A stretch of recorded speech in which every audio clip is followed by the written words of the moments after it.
Hello and welcome everyone to this chess strategy game review entitled How to Win a Chess Game with Extra Material.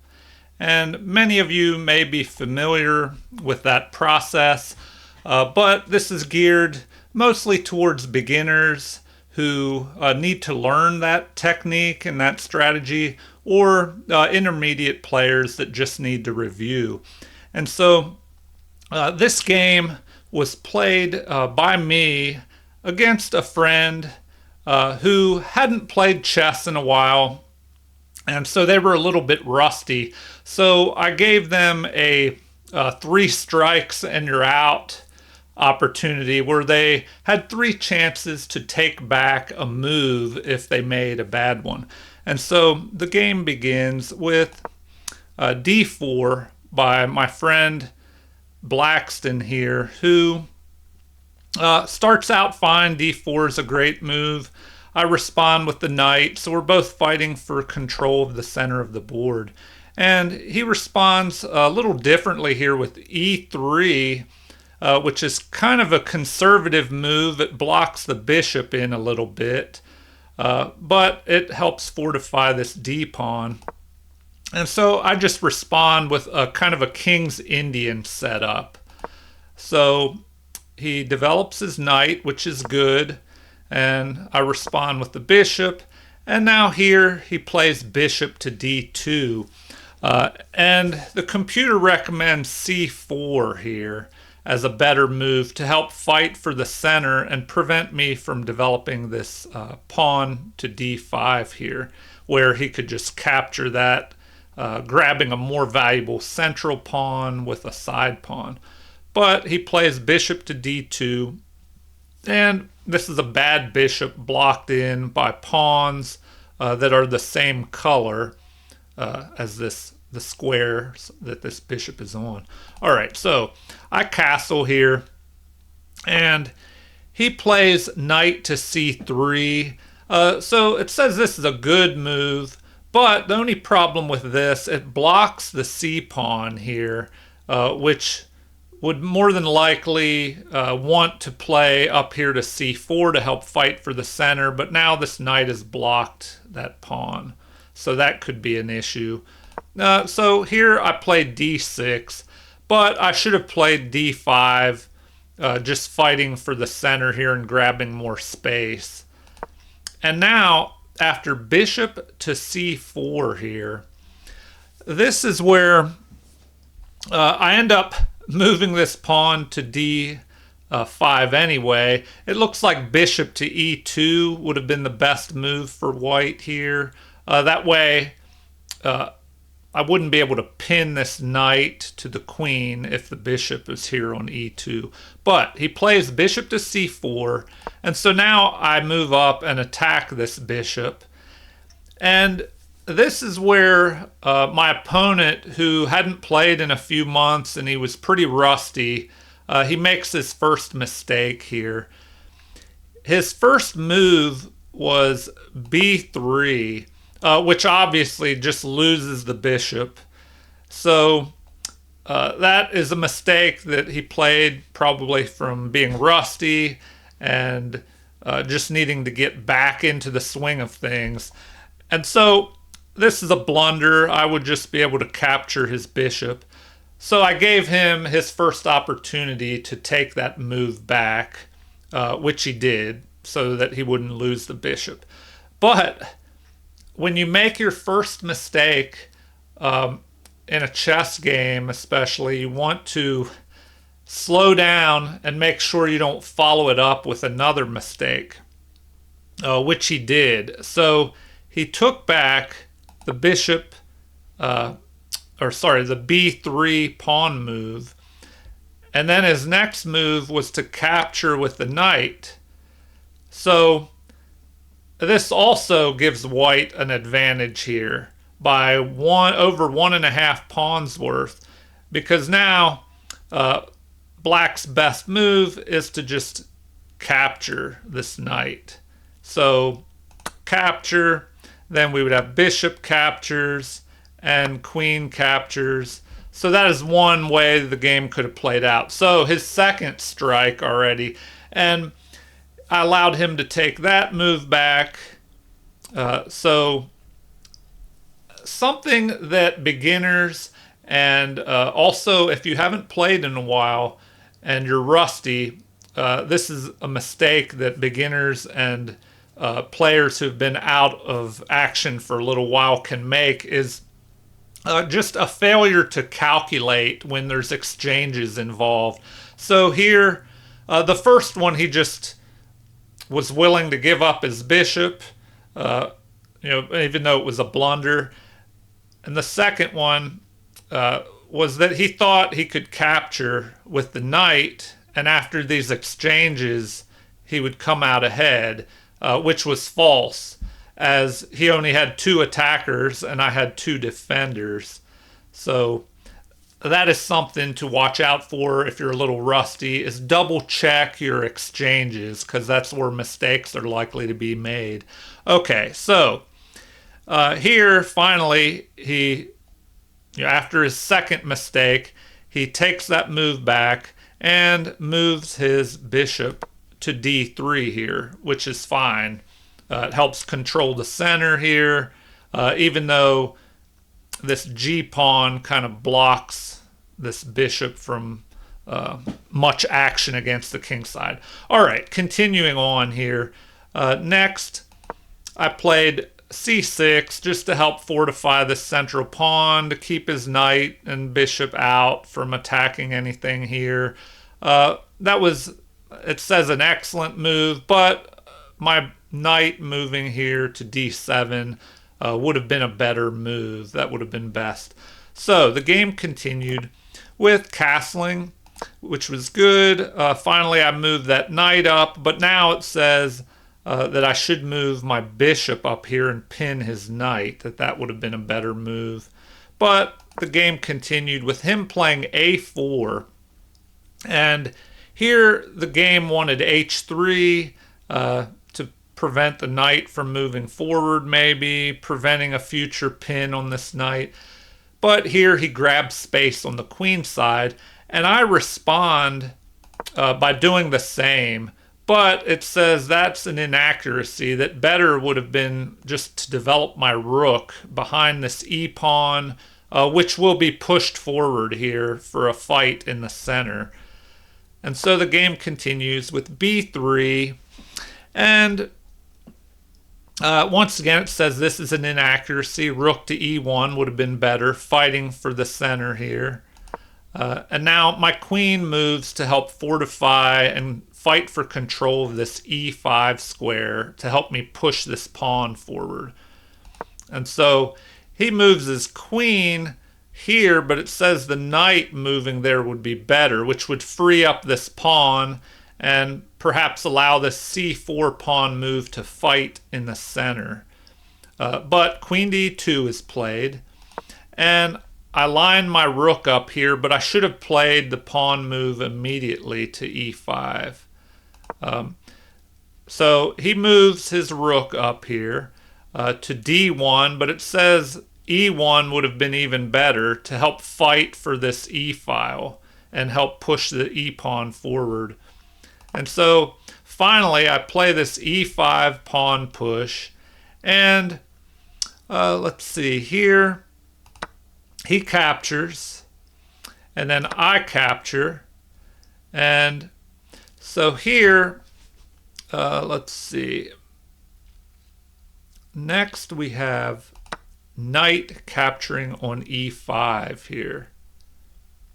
And after a capture, he pushes his pawn forward. So here he makes another mistake. He didn't want to take this pawn back, or this mistake back, which would have been his final opportunity in this 3 strikes and you're out game. So he continues on. Another mistake here we see of miscalculating. So beginners and players who haven't played for a while, and even experienced players, can make mistakes in calculation. So when there are multiple pieces all attacking here, once again, he miscalculated. after all these exchanges. And so he recaptures here, and it says this is an inaccuracy.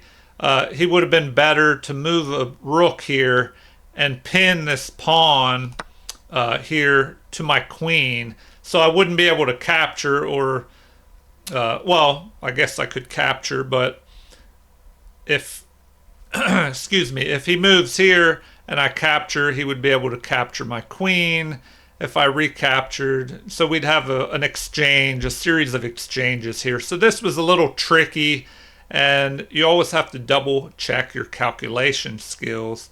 So continuing on, we have more exchanges here, and after all this, I come out ahead, and he exchanges down even further. And if we look at the position, pawns are even, rooks are even, but I have one extra bishop. And so the title of this video, how to win a chess game when you're ahead in material. Now what you want to do is the person that's ahead in material wants to just trade off all the pieces, not the pawns, but the pieces. That way they will just have that extra piece in the end game, and they can use their extra piece to attack their opponent's pawns and also aid their pawns with the help of your king. They can help your pawns to advance and queen. And for the defender, the person who is behind in material, you want to trade off as many pawns as you can, because if all the pawns were traded off and I just had one extra bishop in the endgame, then there would be no way to checkmate without having pawns that I can turn into a queen to help with that checkmate. All right, moving on. Here he attacks me, trying to drive my rook back, and I just retreat to here. I wasn't sure exactly where to move, but it does like this move. And here he attacks, but he should be avoiding trades here. Now, here it says g4 would have been a better move for him to limit the scope of my bishop, to prevent it from coming out and attacking these queenside pawns. But he places a rook here where I can trade off another pair of pieces here. So it says bishop to f5 would have been better, but my plan was to continue exchanging pieces until I just had an advantage with an extra bishop at the very end. So he recaptures. I bring my bishop here to block out his rook from being able to come down into my 7th rank here, or my 2nd rank. But it says bishop to f5 would have been a better move to attack his pawns here. But he responds with f4, which, I don't know, it says that's an excellent move, but c4 would have been better. So I play this move, which it says is excellent, but bishop to f5 would have been better. The reason I played this was just to protect this pawn and allow my rook to swing out here and try and take control of this open d file. And so he just pushes a pawn to help stop my pawns if they try to move forward. And I take control of the open d file here. And once again, it says that's an excellent move, but c5, it wanted that instead. Which, I see a possibility may have been for him to push this pawn here, and if I ignore it, he could just capture. So if I capture, then I would have doubled pawns and his bishop would be able to capture here.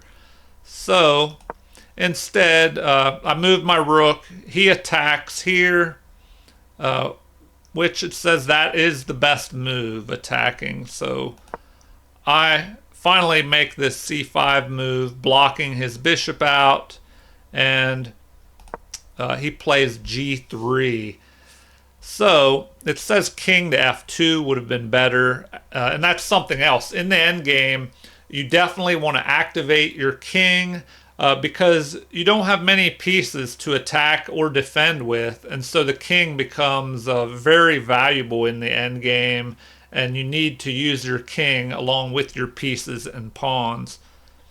Okay, so I once again move here to further trade off pieces. And in this position, it says this is an excellent move, but rook to d3 was the preferred move by the computer. So he moves forward here to h4, trying to get some kind of counterplay, possibly on the king side here. So of course I capture, exchanging off more pieces.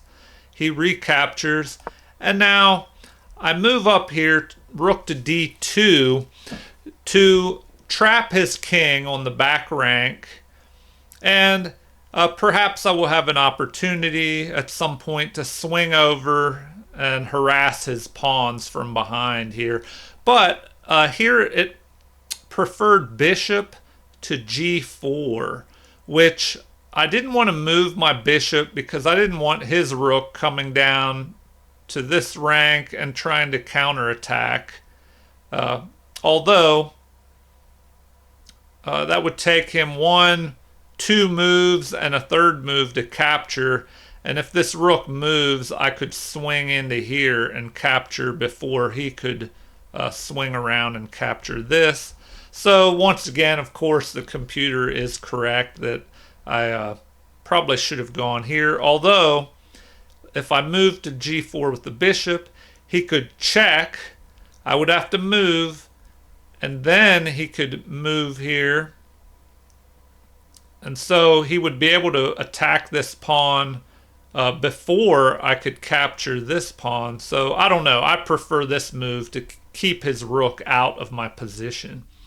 And the game continued with here my opponent made another mistake. His final strike, which was rook to e5 here. And this would just let me move here to d3 and be able to attack both of his pawns here in the rear. So that was his final strike. He took that move back, and instead, after I moved rook to d2, he just played king to f1, moving towards my rook to attack it. And so I moved my king towards the center as well to try and activate my king and get it into the game, which is important. So to win with extra material, you want to trade your pieces down. So if I could trade these rooks off and just have this extra bishop at the end, then the bishop and my king would be able to overwhelm this lone king and press him back, and I could make some headway into his position and pick off his pawns. Especially these pawns that are on the light squares, the same color squares as my bishop. I would be able to attack them. All right, moving on. The king attacks my rook. So I move forward here, just getting away from his king and possibly keeping an eye on his pawns to prevent any pawns from moving. I could just, well, mostly on the king side here, I could just capture with the rook. All right, so he makes another mistake here, pushing this pawn forward. And if we look at the computer evaluation, even before that move, you know, black is ahead 4.5 pawns worth of material. But after this move, it jumps up to 6, almost 6.5 or more. Now, here I made an inaccuracy. I should have just captured with this A pawn, capturing the pawn towards the center. But instead, I captured with a rook here. And here, it says A takes B4 would have been a better move. But I just wanted to if he captured, I could capture, and then I would have pressure on his last pawn and be able to use my rook and bishop to pile up on this A pawn here. So he captures, and then I recapture, and now I thought my rook and bishop could pick off this pawn, and these two passed pawns would win the game. But already I'm ahead in material. So that's how you win a chess game with extra material, is to just trade off your opponent's remaining pieces and use your pieces to try and pick off his pawns and help your extra pawns in the end promote. And that's if you can't already use your extra piece or extra material to checkmate. But if you can't checkmate, then go after these pawns and trade down material. Now the defender is trying to trade off pawns and get rid of as many pawns as he can. But here, I don't know, maybe he went about that a little wrong, because now he just went behind even more in material. All right, moving on to the conclusion of this game. He moves up here to attack this pawn. So if I capture, he can capture. And so I move my rook here just to help trap his king. But it looks like h5 would have been best, because now he has an opportunity to push this pawn and trade off more pawns here. So instead, he makes another mistake here, but it says this is an excellent move, but h5 would have been better. So I capture, which was best. Then he pushes this forward. It says this is excellent, but king to f1 would have been better.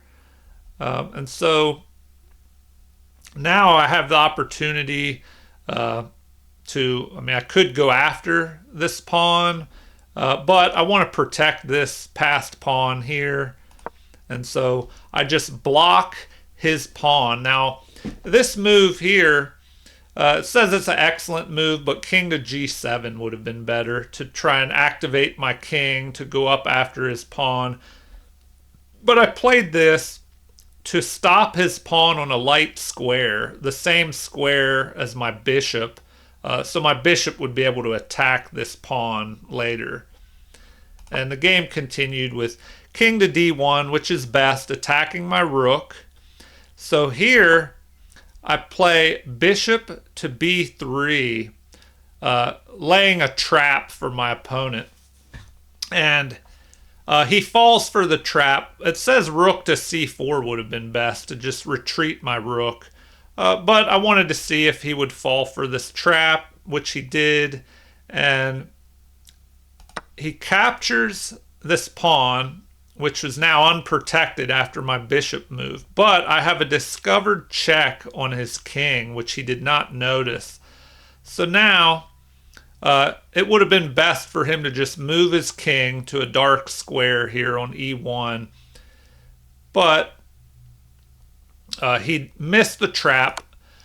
I move my rook to f2, which is best, a discovered check on his king. So now the king must move.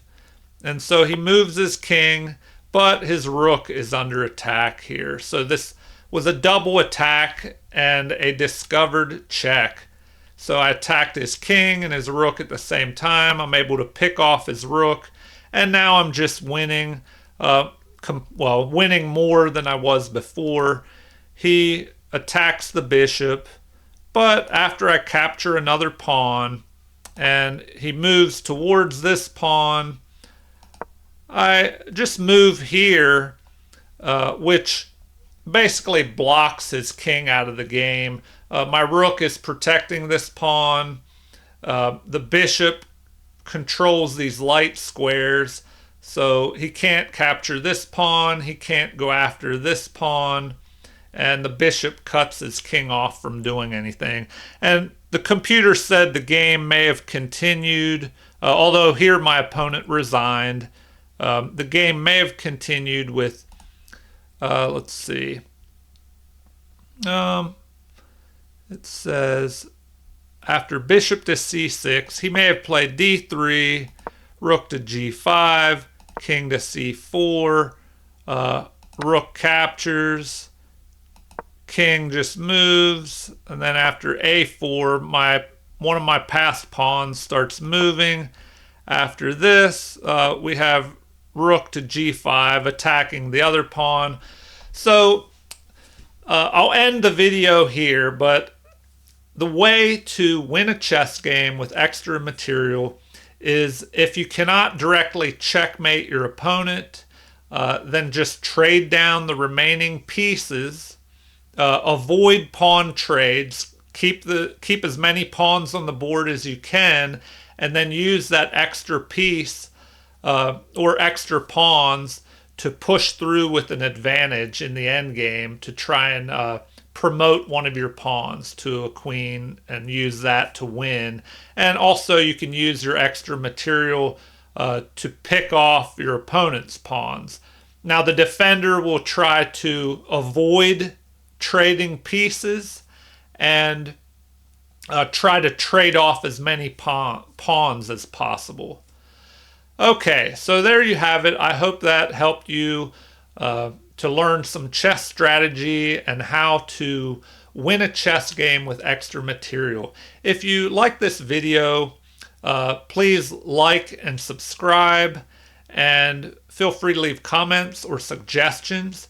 And check out my Nick Butts Chess channel to enjoy more videos. Thank you, everyone, and have a great day.